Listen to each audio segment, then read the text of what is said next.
नमस्कार दोस्तों, मेरा नाम है विमल सिंह। बालाजी स्टडी अड्डा में आप सभी का स्वागत है। केवीएस कॉन्ट्रेक्चुअल वैकेंसी लगातार आपको जानकारी अलग अलग जगह की देते रहते हैं। तो वैकेंसी निकल करके आई है, इसकी बात इस वीडियो में करेंगे। बाकी आपको जिस भी जगह का जानना हो कमेंट में बता दीजिएगा। तो सबसे पहले तो बात करते हैं वैकेंसी को लेकर के क्या क्या क्वालिफिकेशन है। जैसे प्राइमरी टीचर है तो यहाँ पर देखेंगे तो डीएड भी है आपका 2 साल का, डीएलएड भी है, बीटीसी भी है और साथ ही साथ बीएड को भी लिखा गया है। और सीटेट पेपर 1 इंग्लिश हिंदी में प्रोफिशिएंसी को लेकर हर जगह ही मांगा जाता है और कंप्यूटर एप्लीकेशन भी हर सब जगह मांगा जाता है। इसी प्रकार आप पीजीटी टीजीटी में भी देखेंगे तो जो पीजीटी में English Hindi math physics chemistry biology geography commerce economics history political science सभी यहाँ पर आपको लगभग विषय देखने को मिलेंगे। बाकी इसमें आपका जिस भी विषय को लेकर आप आवेदन करना चाहते हैं पीजीटी में, वह आपका ग्रेजुएट लेवल पर आपको वो देखने को मिलना चाहिए सब्जेक्ट। जैसे हिंदी है, मैथ है और जैसे फिजिक्स वगैरह में और भी यहाँ पर ऑप्शन करके लिखें तो आप अपना एक बार यहाँ पर सब्जेक्ट देख लीजिएगा जो भी विषय को लेकर के आप आवेदन करना चाहते हैं। बाकी बीएड की तो डिग्री है ही, हिंदी इंग्लिश मांगा ही जाता है और कंप्यूटर एप्लीकेशन मांगा ही जाता है। पीजीटी कंप्यूटर साइंस के लिए आपका एमएससी बीएससी कंप्यूटर साइंस से बी लेवल का सर्टिफिकेट या सी लेवल का सर्टिफिकेट या ओ लेवल का, ओ लेवल नहीं है, बी लेवल सी लेवल है। और हिंदी इंग्लिश प्रोफिशिएंसी यहाँ भी मांगी जाती है, बी बीटेक वगैरह भी यहाँ पर आवेदन कर सकते हैं।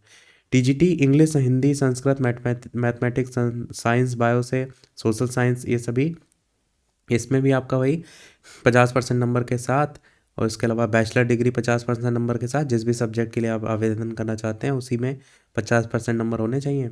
अब जैसे जिस भी विषय के लिए आवेदन करना चाहते हैं संस्कृत, तो संस्कृत 3 सालों में होना चाहिए।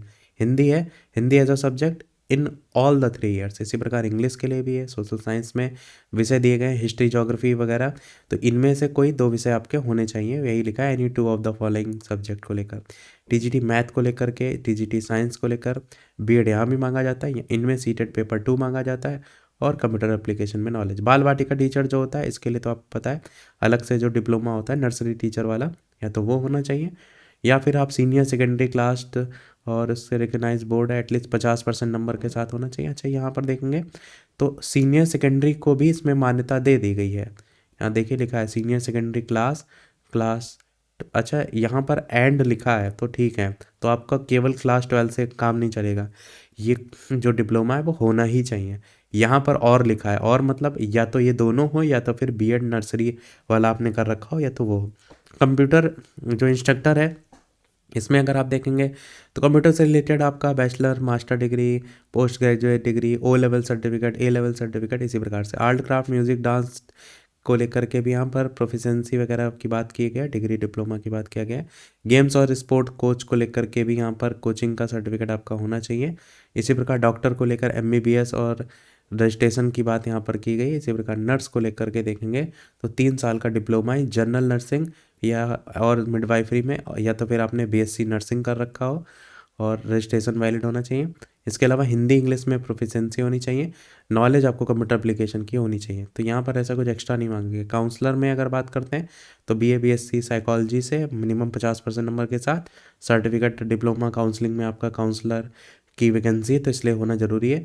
बाकी डिज़ायरेबल में भी लिखा गया है, मतलब अगर ये है तो आपको वरीयता दी जाएगी, नहीं होगा तो भी काम चल जाएगा। बाकी यहाँ पर योगा कोच को लेकर के बात करें तो 1 साल का डिप्लोमा की बात किया गया है, प्रोफिशिएंसी की भी बात किया गया है। स्पेशल एजुकेटर प्राइमरी जो सेकेंडरी है उसको लेकर के भी बात करें तो यहाँ पर 12th पास जो है डीएड स्पेशल एजुकेशन को लेकर के बताया गया है। और इसी प्रकार बहुत सारे यहाँ पर स्पेशल एजुकेटर के लिए ऑप्शन है, इसमें आपको अपने कोर्स के अकॉर्डिंग देख लेना है। स्पेशल एजुकेटर जो सेकेंडरी है उसको लेकर बीएड जनरल 2 साल का डिप्लोमा, पीजीपीसी मेंटल से रिलेटेड मल्टीपल डिसेबिलिटी को लेकर लोकोमीटर को लेकर के बहुत सारे हैं। इसी प्रकार सेल्फ डिफेंस जो है जो कोच गर्ल्स ओनली है उसको लेकर के भी यहाँ पर जो आपका नेशनल पार्टिसिपेशन है ताइक्वांडो कराटे वगैरह उसमें होना चाहिए। बात करते हैं वैकेंसी निकली कहाँ से, तो वैकेंसी आपका नोटिफिकेशन प्रयागराज से निकला है, पीएम श्री केंद्रीय विद्यालय एएफएस मनौरी प्रयागराज। यहाँ पर ये बताया गया है कि ये जो 2025-26 वाला सत्र है कॉन्ट्रैक्ट बेसिस पे ये वैकेंसी निकाली गई है। यहाँ पर ये भी बताया गया है कि किस किस विषय को लेकर के आपको यहाँ पर इंटरव्यू देखने को मिलेगा। तो पीजीटी स्नातकोत्तर जो शिक्षक उसमें देखेंगे तो हिंदी अंग्रेजी गणित जीव विज्ञान लगभग सभी विषय हैं, आप देख लीजिएगा जो भी आपका इसमें हो। इसी प्रकार टीजीटी प्रशिक्षित स्नातक शिक्षक में हिंदी अंग्रेजी संस्कृत गणित विज्ञान सामाजिक विज्ञान पीआरटी है ही है, बाल वाटिका शिक्षक है ही है। इसके अलावा कंप्यूटर प्रशिक्षक, खेल प्रशिक्षक, योग प्रशिक्षक, संगीत नृत्य प्रशिक्षक, कला प्रशिक्षक, counsellor, doctor, nurse, special educator में भी प्राथमिक माध्यमिक, सेल्फ जो डिफेंस कोच है केवल गर्ल्स के लिए, वो भी यहाँ बताया गया है। इसके बाद यहाँ पर बताया गया है कि जो आपका ये होगा इंटरव्यू वगैरह वो किस तारीख को होगा। इसमें आपको ये भी ध्यान देने वाला है कि आपको यहाँ पर अपना फॉर्म भी भरना पड़ेगा, गूगल फॉर्म। गूगल फॉर्म के माध्यम से ही आप आवेदन करेंगे 19 तारीख से लेकर के 28 तारीख के बीच में, और शाम 5 बजे तक का आपको समय मिलेगा 28 के। और ये जो इंटरव्यू होगा वो कब होगा, तो वो 2 मार्च 2025 को 8 बजे आपको विद्यालय में पहुंचना होगा। यहाँ पर लिखा गया है कि जब आप जाएंगे तो वहाँ पर आपको सभी अपने ओरिजिनल डॉक्यूमेंट भी ले जाने हैं और 100 प्रमाणित प्रति यानी एक फोटोकॉपी भी ले जानी है जिस पर आप साइन और डेट करते हैं। और साथ ही साथ यहाँ पर आवेदन पत्र भी भरा हुआ ले जाना है। आवेदन पत्र मैं भी आपको दिखाऊंगा। बाकी पीआरटी को लेकर के बाल वाटिका शिक्षा, कंप्यूटर प्रशिक्षक, इन सभी के लिए 2 मार्च 2025 को ही आपको वहाँ पर पहुँचना पड़ेगा। अच्छा, यहाँ पर जो गूगल फॉर्म की बात किया गया है वो भी मैं आपको दिखा देता हूँ। तो ये आपको गूगल फॉर्म की लिंक यहाँ पर दी गई है, जहाँ पर यही बताया गया है कि ये जो यहाँ पर लिंक दी गई इनको आप कॉपी भी पेस्ट कर सकते हैं और डायरेक्ट जिस भी जैसे गूगल वगैरह जहाँ से भी आप इंटरनेट यूज़ करते हैं वहाँ पर पेस्ट कर सकते हैं, या तो फिर डायरेक्ट यहाँ से भी इसको क्लिक करके खोल सकते हैं। तो पीजीटी के लिए अलग लिंक दिया गया है, टीजीटी के लिए अलग है, पीआरटी के लिए अलग है, बाल वाटिका टीचर के लिए अलग है, और जो मिसलेनियस आपके सभी पोस्ट हैं उन सभी के लिए अलग है।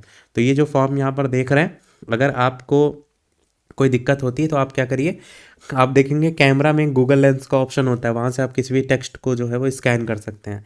तो इसकी फ़ोटो खींच लीजिए, स्क्रीनशॉट ले लीजिए, तो उससे भी आप गूगल स्कैन करके भी यहाँ से जो है, अगर आपको यहाँ से क्लिक करने में दिक्कत आ रही है तो वैसे भी आप इसको खोल सकते हैं। बाकी रजिस्ट्रेशन आपको डेट मैंने ऊपर बता दी कि उसी के थ्रू आपको जो है वो रजिस्ट्रेशन करना पड़ेगा। बाकी यहाँ पर सेल्फ अटेस्टेड फ़ोटोकॉपी वगैरह ले जाना होगा, passport size photo, colour photograph वगैरह भी ले जाना होगा, वो तो सारी चीज़ें यहाँ पर लिखी गई हैं। अगर और ये जो यहाँ पर आवेदन फॉर्म की बात किया गया है, ये जिस दिन साक्षात्कार होगा उस दिन आपका भर के ले जाना होगा और वहीं पर ये जो है आपका जमा होगा। तो पीएम श्री केंद्रीय विद्यालय वायुसेना स्थल मनौरी प्रयागराज, आवेदन पत्र का नाम, प्रार्थी का नाम, पिता का नाम, जन्मतिथि, पूरा पता, मोबाइल नंबर, शैक्षणिक योग्यता में आपका ईमेल आईडी है। इसके अलावा कोई अनुभव वगैरह है तो वो अनुभव नहीं है तो खाली छोड़ देना, इसको लेकर ये मत सोचिएगा कि अनुभव नहीं तो आवेदन नहीं कर सकते हैं। तो एक्सपीरियंस को कहीं मैंडेटरी नहीं लिखा गया है, तो अगर नहीं है तो खाली छोड़ दीजिए, अगर है तो आप इसमें मेंशन कर सकते हैं। कई बार ऐसा होता है ना, जो मोस्टली केवीएस पहले से कॉन्ट्रेक्चुअल कर चुके हैं वही आपके दोबारा से इसमें आवेदन करते हैं, तो इसलिए वो इसमें मेंशन कर देते हैं तो उनको वरीयता मिलती है। अब यहाँ पर थोड़ी सी दिशा निर्देश भी लिख दिए हैं, जैसे आवेदक की जो आयु सीमा है 18 वर्ष से 65 वर्ष के बीच में होना चाहिए, 1 अप्रैल 2025 से काउंट किया जाएगा। आवेदन आपको 19 से 28 तारीख के बीच में कर लेना है। सभी आपको मूल प्रति वगैरह जो है वो ले जाना है, वो मैंने आपको बता दिया। साथ ही कोई आने जाने के लिए आपको अलग से पैसा नहीं दिया जाएगा, आप अपने खर्चे पर वहाँ पर पहुँचेंगे। साथ ही किसी भी पद को लेकर के सेवा समाप्त कभी भी की जा सकती है। ऑफिशियल वेबसाइट तो मैंने आपको ऊपर ही दिखा दी, और ये भी बताया गया है कि समय सारणी के लिए दिनांक 1 मार्च 2025 को विद्यालय की वेबसाइट का अवलोकन करें। लिखित परीक्षा साक्षात्कार की जो तिथि है वो 2 मार्च 2025 ही है। मतलब अगर कोई डेट वगैरह टाइम वगैरह कुछ जारी होता है तो आपको ऑफिशियल वेबसाइट पर देखने को मिल जाएगा। तो ये प्रयागराज का था। जो भी प्रयागराज के हैं उन तक शेयर करके पहुंचा दीजिए, ताकि जो भी आवेदन करना चाहते हैं वो इसमें आवेदन कर सकें, और कहीं बाहर के भी आवेदन करना चाहते हैं तो वो भी कर सकते हैं। तो अभी तक के अपडेट में इतना ही। कोई प्रश्न कमेंट में पूछ लीजिएगा, वीडियो लाइक शेयर सब्सक्राइब कीजिएगा। मिलते हैं अगले अपडेट में, तब तक के लिए सभी को नमस्कार, जय हिंद।